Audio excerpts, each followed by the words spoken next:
Nah, bulan Mei ini kita akan punya tema puji Tuhan buat janji Tuhan. Ya, kita bersyukur saudara dan saya adalah orang-orang yang penuh dengan janji Tuhan. Amin. Kehidupan saudara dan kehidupan saya ini adalah kehidupan yang penuh dengan semua janji Tuhan. Dan kabar baiknya adalah ini, janji Tuhan itu pasti digenapi.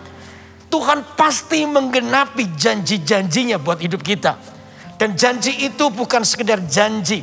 Tadi pagi saya menyampaikan jam 10 kepada jemaat yang hadir di jam 10. Saya bilang dengan mereka bahwa Tuhan itu sungguh-sungguh ingin membuat kita ini berjalan dalam sebuah keyakinan. Di mana kita ini bisa melihat diri kita ini adalah bagian, dikatakan bagian Kristus. Di mana kemenangan Kristus ada menjadi bagian kita. Katakan amin. Sehingga ketika kita hidup di dalam Kristus, iblis itu tidak punya hak lagi atas kehidupan kita. Saudara dan saya adalah orang yang dimenangkan. Nah, siang hari ini saya mau nyambung khotbah tadi pagi. Ya, tentang bagaimana Tuhan itu adalah Tuhan yang memegang janjinya dalam kehidupan kita. Allah yang memegang perjanjiannya atas kehidupan kita. Nah, untuk itu mari kita akan baca Alkitab kita. Dalam Ulangan pasal yang ke-7. Ayat 6 sampai dengan yang ke-9.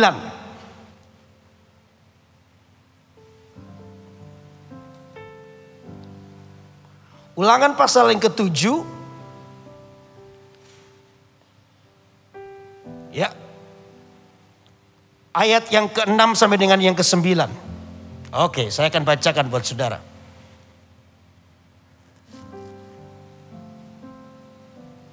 Oke.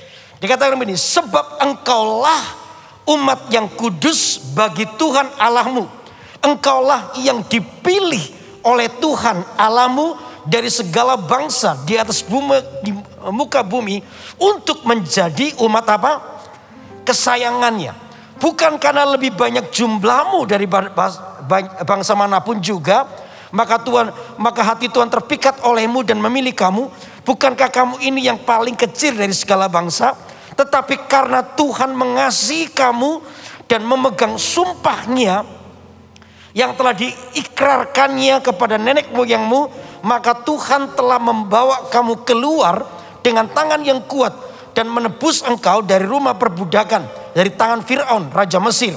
Sebab itu haruslah kau ketahui bahwa Tuhan Allahmu dialah Allah yang setia, yang memegang perjanjian dan kasih setianya terhadap orang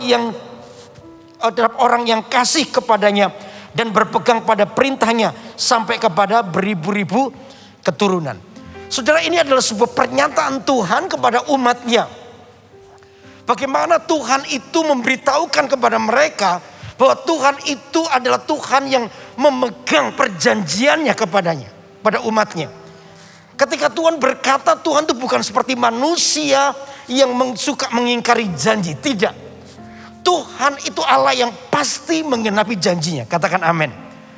Janji demi janji Tuhan pasti digenapi. Nah, persoalannya adalah ini. Siapa yang bisa membatalkan janji Tuhan?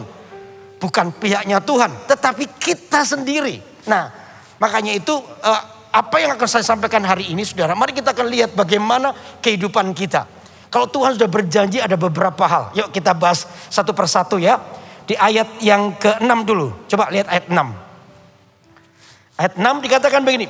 Sebab engkaulah umat yang kudus bagi Tuhan Allahmu. Engkaulah yang dipilih oleh Tuhan Allahmu dari segala bangsa di atas muka bumi untuk menjadi apa, saudara? Umat apa? Kesayangannya sendiri. Oh, saudara dan saya ini umat kesayangannya. Saudara dan saya adalah umat yang dicintai oleh Tuhan. Coba bilang kanan kirinya, nggak nyangka loh Tuhan sayang sama kamu. Nggak dengar ya, pakai masker. Ya, Tuhan itu sayang sama kita. Tuhan menjadikan Anda menjadi harta kesayangannya Tuhan. Kita ini adalah orang yang dicintai. Makanya hari ini tidak boleh ada seorang pun yang merasa sendirian. Seolah-olah ditinggal Tuhan. Seolah-olah doanya kok nggak didengar. Seolah-olah kok Anda dicuekin sama Tuhan. Lalu Tuhan tidak mendengar doamu. No. Tuhan itu pasti mendengar doa kita. Tuhan pasti mendengar doa Anda. Dan dia pasti menjawab. Cuma persoalannya jawaban Tuhan atas doa Anda tidak harus sesuai dengan cara Anda. Tuhan itu punya cara untuk menjawab doamu. Katakan amin. Tuhan itu punya cara tersendiri. Sehingga dari situ kita boleh mengerti bagaimana rencana Tuhan yang mulia atas kehidupan kita. Yang penting satu prinsip ini. Anda dan saya adalah harta kesayangannya Tuhan. Nah sekarang kalau disebut harta kesayangan itu apa sih? Kalau harta kesayangan itu berarti sesuatu yang menarik hati. Ya misalnya kalau iPad ini adalah harta kesayangan saya. Pasti sesuatu yang ini saya sayangi karena ada sesuatu. Ada kualitas yang dibangun. Nah coba kita lihat kualitas apa sebenarnya sebagai harta kesayangan itu.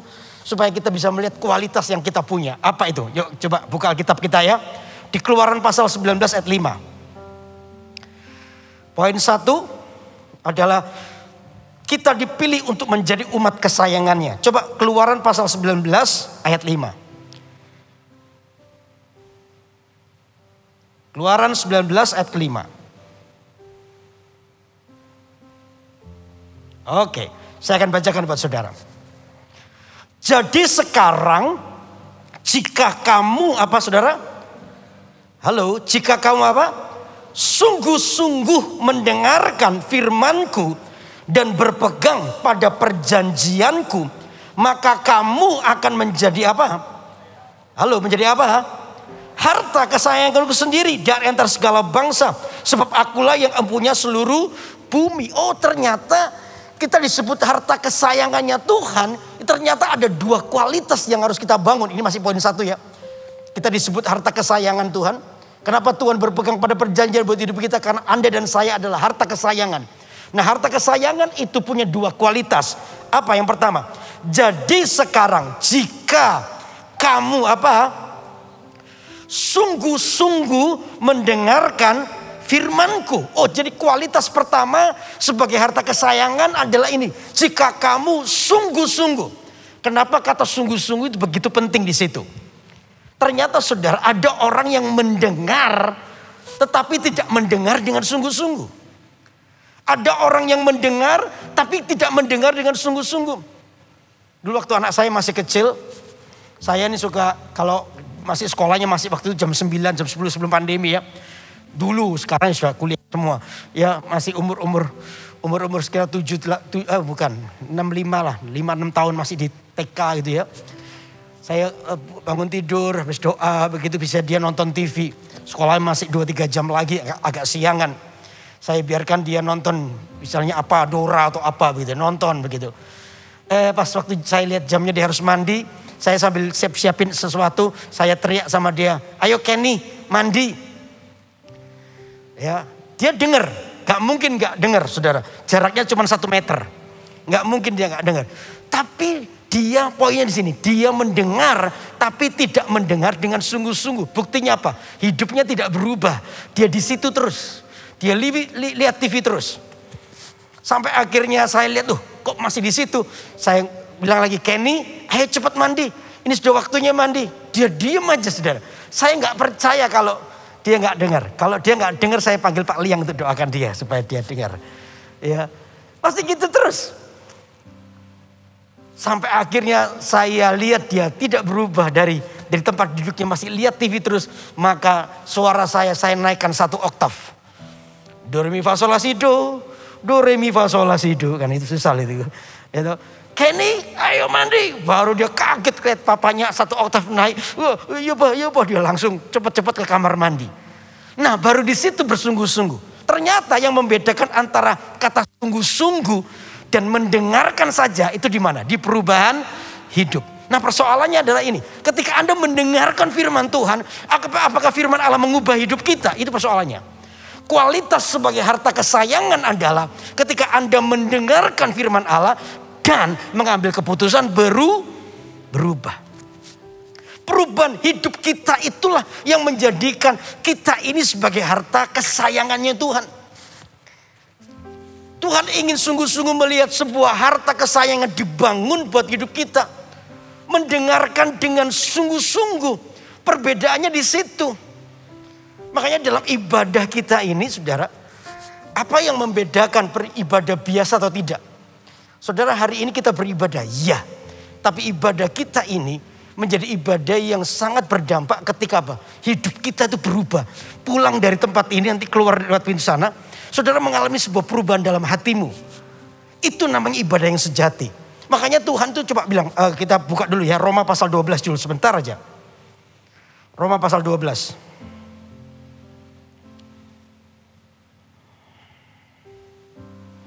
Roma pasal 12 ayat 1 coba. Ya. Oke, saya bacakan ya. Karena itu saudara-saudara, demi kemurahan Allah, aku menasihatkan kamu supaya kamu apa saudara? Mempersembahkan tubuhmu sebagai persembahan yang hidup, yang kudus dan yang berkenan kepada Allah. Itu adalah apa? Ibadahmu yang sejati. Coba lihat. Jadi ibadah yang sejati itu sampai pada level kita mempersembahkan tubuh kita sebagai persembahan yang hidup, yang kudus dan yang berkenan kepada Allah. Dikatakan itulah ibadahmu yang sejati. Ayat 2. Janganlah kamu menjadi serupa dengan dunia ini, tetapi apa saudara? Berubahlah oleh apa? Pembaharuan budimu sehingga kamu dapat membedakan mana kehendak Allah, apa yang baik, yang berkenan kepada Allah dan yang sempurna. Nah, ternyata ibadah yang sejati itu harus disertai dengan sebuah perubahan. Jadi hari ini kita beribadah, ya kita beribadah. Tapi menurut saya ibadah ini masih separuh. Ibadah kita masih separuh. Kapan ibadah Anda jadi sejati? Kapan? Ketika Anda mendengarkan khotbah ini, lalu ketika Anda pulang dari tempat ini ada sebuah komitmen baru. Iya, di area ini aku harus berubah. Di area itu aku harus berubah. Tuhan, terima kasih. Tadi firman-Mu menegur aku. Aku mau mendengar firman-Mu dengan sungguh-sungguh. Hidupku harus berubah. Hidupku ini harus sungguh-sungguh semakin mempersembahkan tubuhku sebagai persembahan yang hidup, yang kudus dan yang berkenan kepada Allah. Sebab itulah ibadahku yang sejati. Thank you Tuhan. Terima kasih buat firman Allah yang menegur hidupku. Aku mau berubah. Di area ini nggak boleh ngeluh terus, ya harus bersyukur. Oh di area ini aku kurang jujur. Tuhan, aku mau berubah di area ini. Aku menjadi orang yang jujur. Di area ini aku seringkali jadi iri hati sama orang lain. Tuhan, aku nggak mau iri hati. Saudara, ketika Anda lakukan itu tanpa sadar, kita ini menjadikan diri kita menjadi harta kesayangannya Tuhan. Karena Anda adalah orang yang mendengar dengan apa? Sungguh-sungguh. Dan ibadahmu kata Alkitab menjadi ibadah yang sejati. Halo amin. Saya percaya supaya Anda datang di tempat ini tidak sia-sia. Datang ke tempat ini pun sebenarnya ini bukan hal yang mudah. Saya percaya ada beberapa orang yang masih belum berani beribadah. Tapi Anda berani datang ke sini. Tentunya jangan tanggung-tanggung sekalian ketika Anda berani datang ke sini. Berubahlah oleh karena Tuhan ingin menjadikan Anda harta kesayangannya. Beri tepuk tangan buat Allah yang besar. Halo amin. Kita ini harta kesayangan. Jadi kualitas pertama harta kesayangan apa? Mendengar dengan sungguh-sungguh. Yang kedua apa? Coba kembali ke tadi. Ke Keluaran 19 ayat 5. Dan apa saudara? Yang kedua apa? Berpegang pada apa? Perjanjianku. Coba tadi Keluaran. Sungguh-sungguh mendengarkan firmanku dan berpegang pada apa? Perjanjianku, berpegang pada perjanjian Tuhan. Artinya begini loh, kita itu setia. Kita tahu bahwa perjanjian Tuhan pasti terjadi buat hidup kita apapun yang kita alami. Kita tidak mudah terintimidasi dengan banyak hal. Kita tahu bahwa kehidupan kita ini berada di dalam seluruh kehendak Tuhan. Kita tahu bahwa hidup kita itu kaya akan janji Tuhan. Hidup saudara dan saya ini kaya akan janjinya. Dan janjinya itu pasti digenapi. Nah ini yang membuat kita itu berpegang pada perjanjian. Kita nggak mudah pindah ke tempat yang lain. Kita tidak mudah untuk meragukan Tuhan. Kita tidak mudah dikit-dikit kita salah paham dengan Tuhan. Oh kita berasumsi buruk terhadap Tuhan. Oh Tuhan ini kok begini dengan aku ya. Kok seperti ini ya. Seolah-olah Anda tidak percaya lagi bahwa Tuhan memberi yang terbaik. Halo amin. Beberapa waktu yang lalu saya ditelepon oleh seorang bapak. Ya, telepon jam 2 pagi saudara. Ini pendeta 24 jam sungguhan. Ya, saya lupa matiin handphone saya. Tiba-tiba pada jam 2 telepon nyala. Saya pikir dari siapa ya ini? Saya pikir ini pasti jemaat butuh pendeta nih. Oke, saya angkat. Halo Pak Yudi. Maaf ya Pak, saya ganggu Bapak jam 2 pagi telepon Bapak. Oke, gimana Pak? Bapak sudah tidur? Ya sebenarnya sudah. Karena tapi handphonenya ini lupa dimatiin. Berdirinya keras sekali, saya bangun Pak. Kenapa? Ya minta maaf ya Pak. Ya gak apa-apa, kenapa Pak? Pak, boleh gak Bapak datang ke rumah saya? Loh, ada apa Pak? Datang ke rumah jam 2 pagi. Bu ya nanti jam 10 siang atau jam 12 siang. Enggak, gini loh Pak. Anak saya ini sekarang naik ke genteng Pak. Loh, ngapain? Mau bunuh diri Pak. Loh kok bisa begitu? Iya Pak, Pak bisa datang ke sini enggak? Pertanyaan saya, kok telepon saya? Kok enggak telepon Pak Liang aja? Gitu. Kok telepon aja? Enggak, anak saya ini suka nyebut-nyebut namanya Koyudi katanya. Dia itu FBJ Pak. Apa FBJ? Fans berat judi katanya. Iya. Iya. Boleh enggak Bapak datang ke rumah saya Pak? Oh iya boleh. Ya udah, saya tunggu ya Pak ya. Saya tak ganti siap-siap dulu ya. Saudara saya ganti-ganti baju, saya berdoa dalam hati Tuhan. Saya ini gak pinter manjat loh Tuhan. Dulu waktu kecil kalau saya manjat tuh jatuh duluan tuh pasti saya. Lah ini kalau di atas genteng saya manjat genteng. Jangan bunuh diri kamu, jangan bunuh diri. Lalu tiba-tiba saya kepleset lalu saya jatuh gimana? Yang mau bunuh diri dia tapi yang mati pendetanya kan gak enak saudara, betul gak? Itu namanya iblis salah sasaran, betul gak? Saya bilang Tuhan aku nih gak pinter manjat. Nanti sampai sana aku minta tolong ya Tuhan. Kalau bisa dia sudah turun dalam nama Yesus. Supaya aku gak manjat-manjat. Ya oke, sudah sampai di situ. Di satu jalan ternyata rumahnya masuk gang kecil lagi. Saudara. Jadi saya parkir mobil, saya masuk gang. Pas di depannya rame-rame gitu, rame-rame. Lalu ada satu orang yang kenal saya, ini pendetanya datang gitu. Nah saya ini masuk, lalu disambut oleh satu bapak. Pak Yudi ya iya. Terus saya tanya, ini perasaan hati-hati. Yang bunuh diri di mana? Kalau masih di atas ya sudah, saya terpaksa naik saudara. Tapi ini Pak, ya ini Pak. Kaget ternyata saudara anak SMP kelas 2. Masih muda, kecil, bukan muda, itu muda sekali kecil. Dan lebih menjengkelkan ketika dia lihat saya tiba-tiba dia senyum lebar. Lalu bertanya begini, Om ngapain kesini? Panggil saya Om itu pertama gak enak, betul gak? Lalu yang kedua, ngapain Om kesini? Kok ngapain saya? Ya gara-gara kamu itu. saya sendaguro. Kamu kenapa mau bunuh diri? Ya gara-gara kamu itu saya kesini. Kenapa mau bunuh diri? Waduh hari ini off day Om. Panggil saya Om terus. Aduh gak enak Pak ya panggil Om itu. Saya off day Om. Kenapa? Ya dia cerita. Saya ini kan jatuh cinta sama teman kelas. Ya ini anak SMP saudara ya. Jatuh cinta sama teman kelas. Saya ini suka cerita-cerita sama temennya satu bangku sama dia. Cerita itu. Ternyata tadi pagi ini saya udah gak tahan tak tembak aja pokoknya. Ya tembak, akhirnya ditembak begitu. Yang perempuan bilang aku gak mau, aku sudah punya pacar katanya. Anak zaman sekarang itu bahaya. SMP coba. SMP Anda bisa bayangkan kalau SMP pacaran yang diomongin apa coba? Kamu sudah garap PR matematika, paling begitu yang diomongin. Kamu sudah nonton Ninja Turtle, paling gitu saudara, betul gak? Gak pernah anak SMP bilang kita akan bangun rumah di tepi pantai, 3 tingkat atas, 2 tingkat bawah, gak ada saudara. Ya, ngomongnya begitu. Saya mau ketawa ya takut dia tersinggung, gak ketawa itu ya lucu, tak tempat-tempat terus saudara. Ya akhirnya ya itu tiba-tiba dia sudah punya pacar. Dan pacarnya itu ternyata teman saya yang saya suka curhatin itu. Jadi teman makan teman ini Om. Makanya saya sumpek saya Om. Ya saya lebih baik tiba-tiba saya pengen mati aja loh. Saya bilang sama dia, kenapa kamu bisa begitu? Pertama, kamu masih kecil. Belum waktunya untuk pacaran. Kamu pacaran sekarang mikir gimana? Pacaran tuh butuh uang. Ya nikah butuh uang. Semuanya kamu butuh kerjaan. Kamu udah kerja belum? Punya uang belum? Makanya belum siap. Janji Tuhan buat kamu ini, saya jelaskan soal janji Tuhan buat hidupnya. Ya, tiba-tiba saya tanya begini dengan dia, kamu kok sampai begitu kenapa? Ya dia cantik sih Om, cantik. Kamu ngerti anak cantik? Iya Om cantik Om, coba lihat fotonya mana. Ini pendetanya kepo juga akhirnya saudara.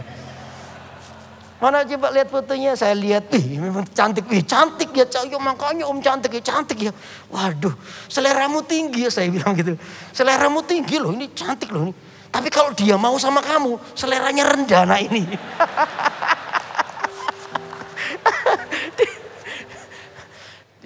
Dia tahu saya guyonan. Saya suka bergurau. Dia bilang, oh Om Yudi ini suka guyonan. Lah iya, kamu belum waktunya. Nanti Tuhan kasih yang terbaik buat kamu. Percayalah. Jangan sini kamu bunuh begini, kayak bunuh diri kayak begini, itu jalan tol langsung masuk neraka. Tidak ada hambatan lagi, langsung masuk neraka kamu di situ. Kamu akan masuk dalam hukuman kekal nantinya. Ini bahaya buat kamu. Padahal hidupmu ini banyak dengan janji Tuhan.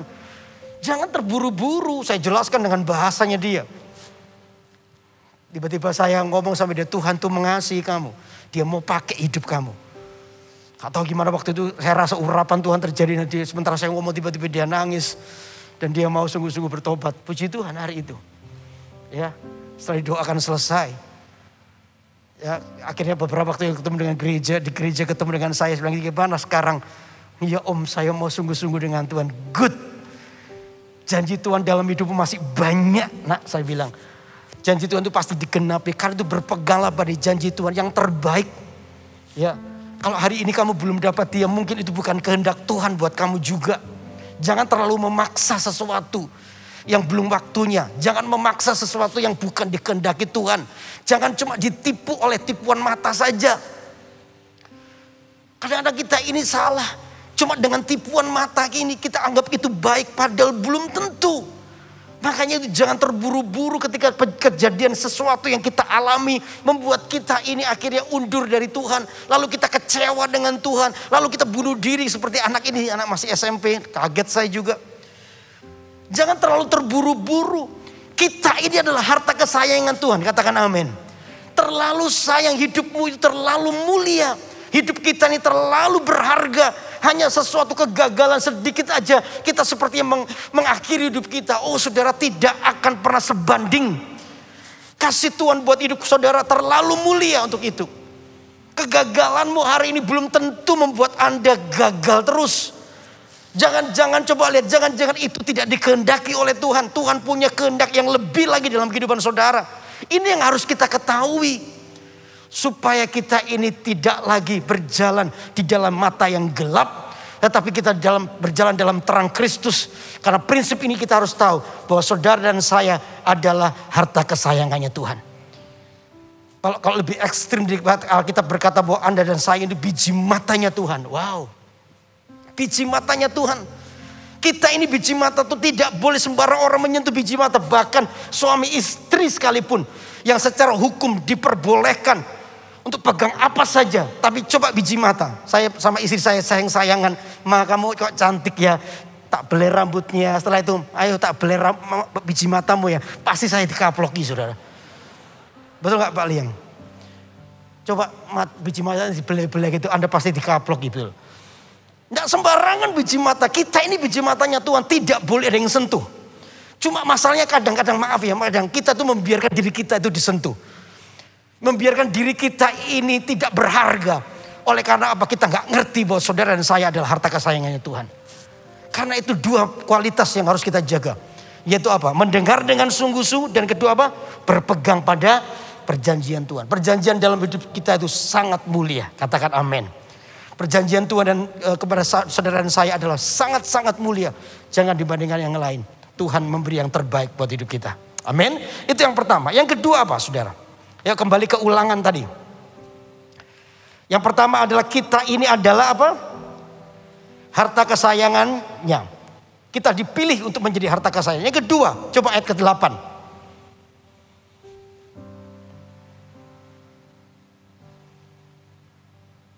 Ulangan pasal berapa tadi? 7. Ayat ke-8 sekarang.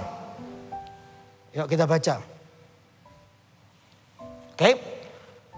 Tetapi karena Tuhan mengasihi kamu dan memegang sumpahnya yang telah diikrarkannya kepada nenek moyangmu, maka Tuhan telah membawa kamu keluar dengan tangan yang kuat dan menebus engkau dari rumah perbudakan, dari tangan Firaun, yaitu raja apa? Mesir. Lihat, tetapi karena Tuhan mengasihi kamu dan memegang sumpahnya, Tuhan itu mengikatkan diri. Poin kedua adalah ini. Tuhan mengikatkan dirinya kepada janji-janjinya atau pada sumpahnya.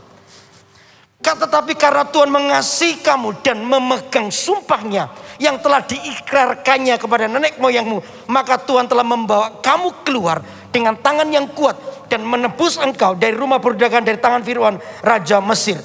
Jadi poin yang kedua ini adalah ketika Allah memegang perjanjiannya, yang pertama menjadikan kita harta kesayangannya. Lalu yang kedua apa? Dia bersumpah atau mengikatkan dirinya kepada janjinya sendiri. Oh itu Tuhan. Tuhan mengikatkan janjinya. Dia tarik seolah-olah gini. Dia tarik turun kedudukan Tuhan. Hanya untuk mengerti keadaan saudara. Keadaan kita. Orang yang seharusnya dihukum oleh karena kejahatan kita. Seorang yang harusnya ditolak oleh karena semua pelanggaran hidup kita. Tapi Tuhan tetap berjanji. Karena Tuhan satu ini, Tuhan tidak pernah mengingkari satu ini. Kasihnya kepada kita begitu dalam. Amin saudara. Sehingga makanya saya bilang tidak boleh seorang pun yang merasa sendiri hari ini. Saudara bersama dengan Tuhan oleh karena janjinya. Tuhan tuh mengikatkan dirinya kepada janjinya buat hidup kita. Coba buka Yesaya pasal 54 ayat 10. Yesaya 54 ayat 10.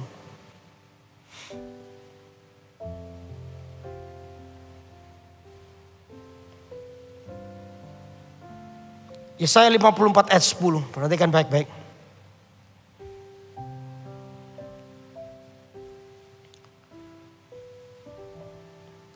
Sebab biarpun gunung-gunung beranjak dan bukit-bukit bergoyang, tetapi kasih apa? Setiaku tidak akan beranjak daripadamu, dan perjanjian damaiku tidak akan bergoyang. Firman Tuhan yang mengasihani engkau. Dikatakan begitu, sebab biarpun gunung-gunung beranjak dan bukit-bukit bergoyang, tetapi kasih setiaku tidak akan beranjak daripadamu, dan perjanjian damaiku tidak akan bergoyang. Firman Tuhan yang mengasihaniku. Ini firman Tuhan. Sekalipun bumi bergoyang, ya, bukit beranjak, tetapi kasih setia Tuhan tidak akan pernah beranjak dari hidup kita. Tuhan tuh kayak mengikatkan dirinya pada perjanjiannya. Makanya itu saya bilang bahwa Tuhan pasti memegang perjanjiannya, karena Tuhan itu mengikatkan dirinya perjanjian ini dengan saudara dan saya. Wow. Begitu mulianya hidup saudara dan saya. Sehingga Tuhan mau mengikatkan janjinya kepada kita. Nah, janji Tuhan, waktu Tuhan mengikatkan dirinya kepada janjinya itu sebesar apa sih sebenarnya? Coba kalau perhatikan ayat ke-8. Coba lihat ayat 8. Ayat 8. Dikatakan ini. Yesaya 54 ayat 8. Dalam murka yang meluap, aku telah apa? Halo? Dalam murka yang meluap, aku telah apa? Menyembunyikan wajahku terhadap engkau sesaat lamanya. Tetapi dalam kasih setia abadi, aku telah mengasihani engkau. Firman Tuhan apa? Penebusmu. Dikatakan ini, dalam murka yang meluap, aku telah menyembunyikan wajahku terhadap engkau sesaat lamanya. Tetapi dalam kasih setia abadi, aku telah mengasihani engkau. Firman Tuhan, penebusmu. Dikatakan begini, saudara, Tuhan itu murka terhadap dosa. Ya. Tuhan itu murka terhadap dosa.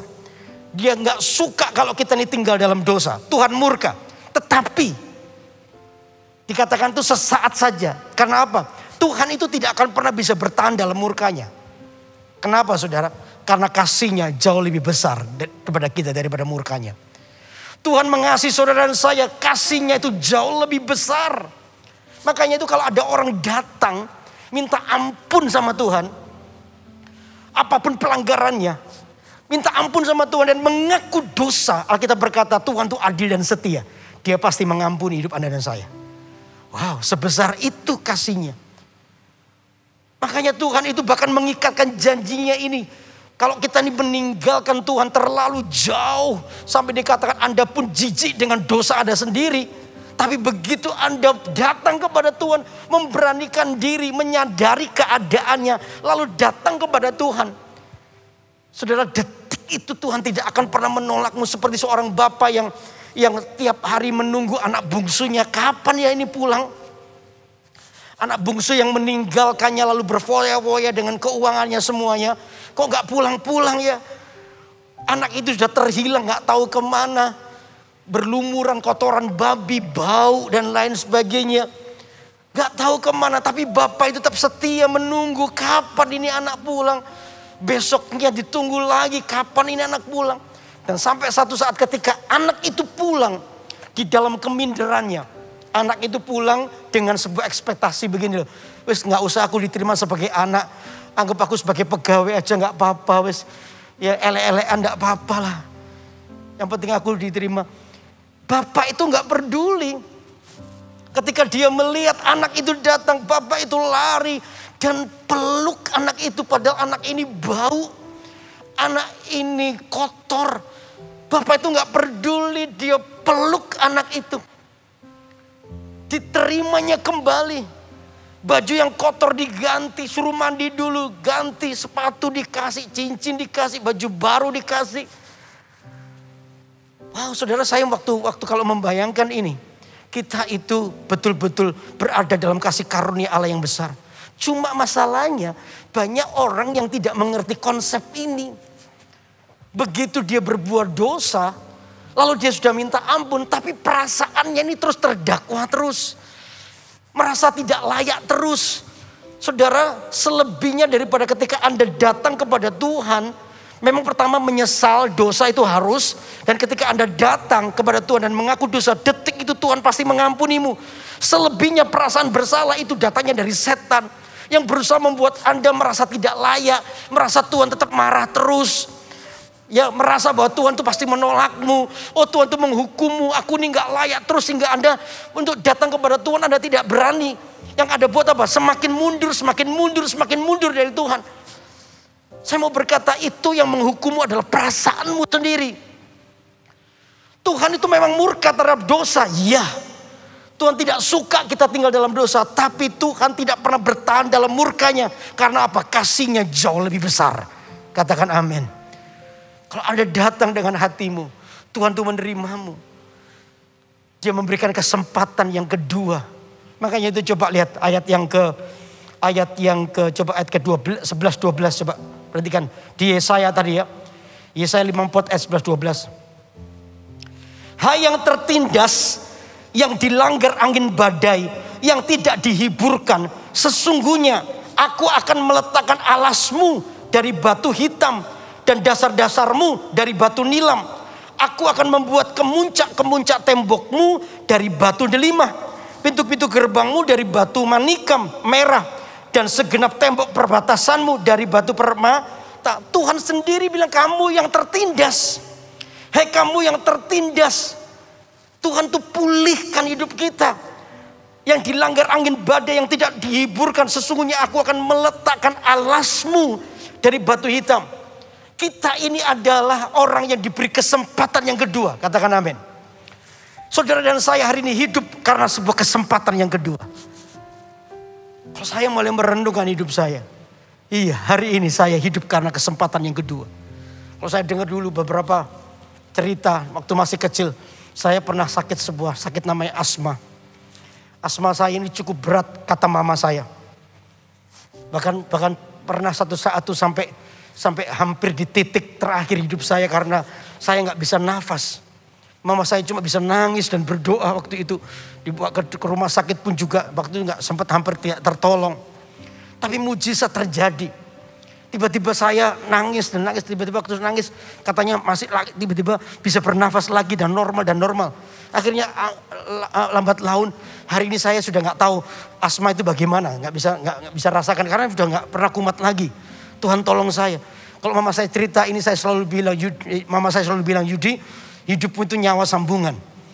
Kamu ini adalah hidup dengan kesempatan yang kedua. Saya pernah umur 8 tahun. Karena saya tinggal di kampung, main bola sama teman-teman saya. Satu saat bolanya ditendang keluar ke jalan raya. Anak kecil umur 8 tahun, nggak hati-hati, nggak lihat kanan kiri, saya ambil aja itu bolanya di tengah jalan, saudara. Tiba-tiba ada bemo kenceng banget, saya ditabrak tanpa rem waktu itu. Saya terpental. Untung waktu itu saya agak gemuk, jadi dung nggak gitu ya, jangan begitu. Tetap berodak, saudara ya, tetap sakit. Jangan dikira gemuk langsung mendal begitu, enggak saudara. Ya, sampai teman saya bilang, bemo nabrak bemo, gitu pernah saya digituin. Jadi kayak begitu saya kayak nggak sadarkan diri, saya diangkat, dipinggirkan. Waduh, semua pada bingung semua. Ternyata saya masih hidup juga. Hari ini saya bisa khotbah di depan saudara. Artinya saya sudah bilang gini, hidupku ini adalah kasih karunia Tuhan. Ada banyak hal yang mungkin bisa terjadi dalam kehidupan kita. Tapi Tuhan itu selamatkan dan Anda diberi kesempatan. Katakan amin. Kita hidup karena kesempatan oleh Tuhan. Karena satu ini, supaya Tuhan itu bisa menggenapi janjinya dalam kehidupan saudara. Supaya janji Tuhan dalam hidupmu tergenapi. Karena itu hargai setiap kesempatan yang Tuhan berikan. Tiap kali kesempatan datang, itu tanda bahwa Tuhan sedang ingin menggenapi rencananya dalam kehidupan saudara. Yang belum selesai. Halo, amin. Dan saya berkata kepada Anda, semua rencana Tuhan dalam hidup masih banyak belum selesai. Karena itu jangan menyerah dengan keadaanmu. Jangan menyerah dengan situasimu. Kesempatan kedua Tuhan berikan sekarang. Untuk kita ini mulai hidup di dalam janji Tuhan buat hidup kita. Katakan amin. Jangan mudah lemah oleh karena situasimu. Jangan mudah lemah oleh karena persoalan yang Anda hadapi. Percayalah janji Tuhan pasti digenapi dalam kehidupan kita. Bersabarlah dengan benar. Makanya tadi saya bilang berubah itu penting. Supaya kita menjadi harta kesayangan Tuhan. Karena kesempatan yang kedua sedang Tuhan berikan buat hidup kita. Tuhan itu mengikatkan janjinya. Ingat ya, saya selalu bilang kesempatan demi kesempatan yang Tuhan berikan. Supaya inilah. Supaya janjinya tergenapi dalam kehidupan saudara. Amin. Anak saya tiap kali dia, Pak, thank you ya Pak. Waduh, terima kasih sama Tuhan ya. Gini Pak, ketika anak saya habis mengalami apa, lalu dia terlepas dari situasi itu. Ya, yang lalu saya pernah cerita anak saya satu saat kejatuhan batu itu. Dia pergi camping dengan teman-temannya. Lalu waktu itu saya mimpi, saudara, mimpi anak saya, dalam mimpi saya anak saya meninggal, kecelakaan begitu. Baru saya jadi gak enak, tapi anak saya sudah pergi bersama dengan teman-temannya. Nah saat itu saya juga lagi pelayanan keluar pulau. Dan satu hari, minggu malam setelah saya khotbah selesai, saya ditelepon oleh istri saya. Kenny kecelakaan, saya kagetnya minta ampun. Karena mimpi saya anak saya kecelakaan. Dan di mimpi saya anak saya meninggal. Dan pertanyaan saya langsung, Kenny-nya gimana? Istri saya bilang, enggak apa-apa, ini sudah pulang ke rumah, ini depan ketawa-ketawa. Lalu saya tanya, gimana coba lihat di video call. Kenapa? Kejatuhan batu Pak. Gimana? Ya sobek sedikit di kepala sini. Loh kok bisa? Iya itu jatuh tiba-tiba. Waktu naik ke gunung itu, camping ke arah camping itu, naik gunung itu tiba-tiba ada batu dari atas. Sebesar begini jatuh, bang kena kepalanya. Ya sudah, yang penting kamu enggak apa-apa. Ya udah, besok pulang papa lihat ya. Besok pagi saya lihat dia, nggak apa-apa. Ya oke, nggak apa-apa. Lalu setelah itu dia menghampiri saya. Dia bertanya begini, Pak, kemarin waktu Kenny mau pergi kan Papa sudah berdoa buat Kenny supaya tidak terjadi apa-apa. Papa sudah berdoa, Kenny juga sudah berdoa. Tapi kenapa ya Pak, Kenny kok masih tetap kecelakaan? Kan Papa ini pendeta. Biasanya pendeta kan doanya didengar. Nggak juga pendeta, semua jemaat juga didengar. Ya. Kok bisa Papa sudah berdoa kok Kenny tetap kecelakaan? Ini pertanyaan anak kelas 2 SMA waktu itu. Saya tidak boleh menjawabnya. Tidak boleh menjawabnya dengan sembarangan. Saya tiba-tiba tanya Tuhan, apa yang mesti aku jawab? Tapi tiba-tiba saya ingat sebuah namanya kesempatan yang kedua. Saya bilang sama dia, Kenny, seharusnya iblis itu punya rencana yang besar untuk menghancurkan hidupmu. Masih ingat mimpi Papa? Iya, dalam mimpi Papa kamu meninggal. Iblis itu punya rancangan untuk membunuhmu. Mungkin batu itu batu gede. Yang jatuh dari gunung itu dan begitu menirpa kamu, sebenarnya kamu langsung mati di situ. Tapi hari ini kamu mati enggak? Enggak. Iya. Kecelakaan masih terjadi tapi Tuhan itu luputkan kamu dari kematian. Tahu enggak? Ini bahasa saya kepada anak-anak. Waktu batu gede itu meluncur, Tuhan tuh perintahkan 3 malaikatnya. Untuk apa? Nutui batu itu. Supaya jadi gede, jadi kecil segini. Memang gak repot sih, kasihan malaikatnya.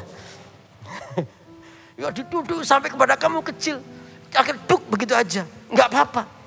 Tuhan tuh kasih kesempatan kamu yang kedua. Kamu diberi persoalan. Cuma supaya kamu tahu satu ini. Supaya kamu sadari. Persoalan itu membuat kamu menyadari. Bahwa kamu tidak akan pernah bisa hidup tanpa Tuhan di hidupmu.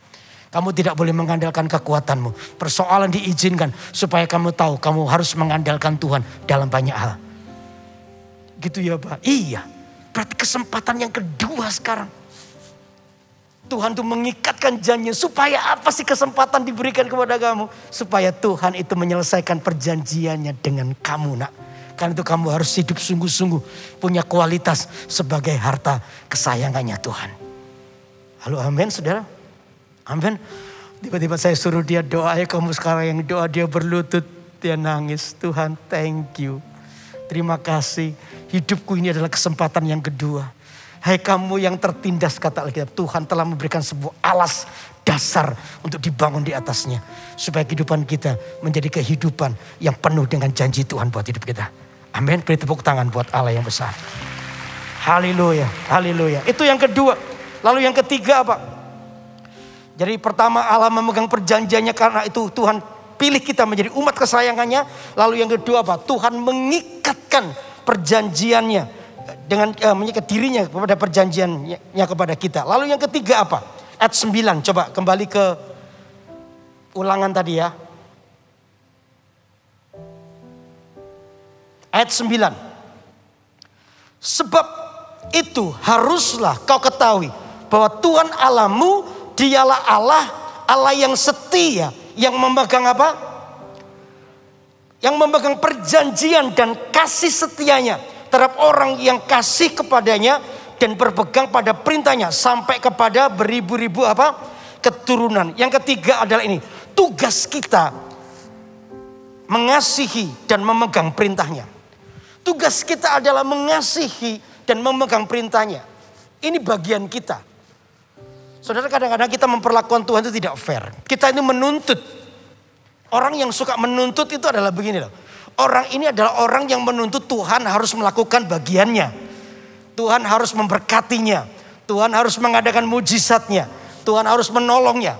Tuntutan kita kan begitu dengan Tuhan. Ya, dibuktikan apa? Nanti banyak kali ini. Ya, biar Tuhan berkati dulu. Kalau nanti Tuhan sembuhkan saya baru masuk gereja. Kayak Tuhan tuh butuh kita. No. Kita yang butuh Tuhan. Tidak boleh punya prinsip seperti itu. Saudara dan saya adalah orang yang membutuhkan Tuhan. Katakan amin. Saudara dan saya adalah orang yang memerlukan Tuhan. Kita tidak akan pernah bisa dipisahkan dari Tuhan, dari kehidupan kita ini. Banyak orang jadi salah dengan ini. Seolah-olah kita ini membutuhkan, seolah-olah kita ini dibutuhkan oleh Tuhan. No. Saudara, Tuhan mengasihi kita, ya. Tapi kalau saudara tidak mau menjadi orang, menjadi harta yang dikesayangan Tuhan, iblis yang akan mengambil hidupmu. Tapi ini kesempatan, mumpung kita masih ada di zaman kasih karunia Tuhan.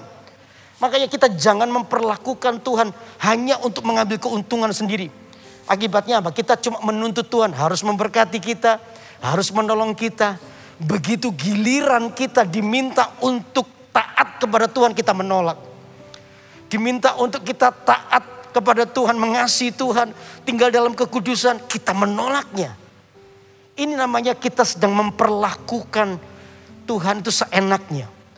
Kita salah di dalam motivasi kita mengikut Tuhan.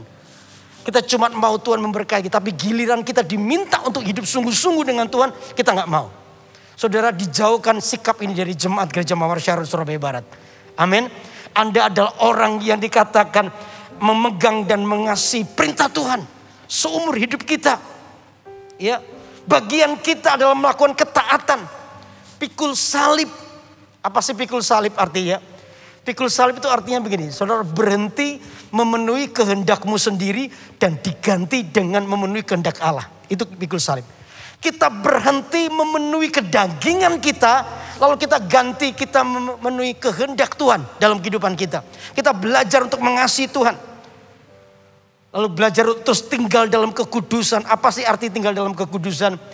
Ya, kekudusan itu bukan sebuah standar. Orang misalnya begitu, oh saya puasa 40 hari. Setelah puasa saya disebut kudus. Belum tentu, saudara.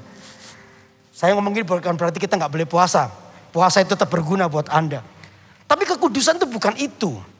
Kekudusan itu bukan begini, oh saya tinggal di gunung, gak ketemu orang, maka saya disebut kudus. Oh belum tentu juga.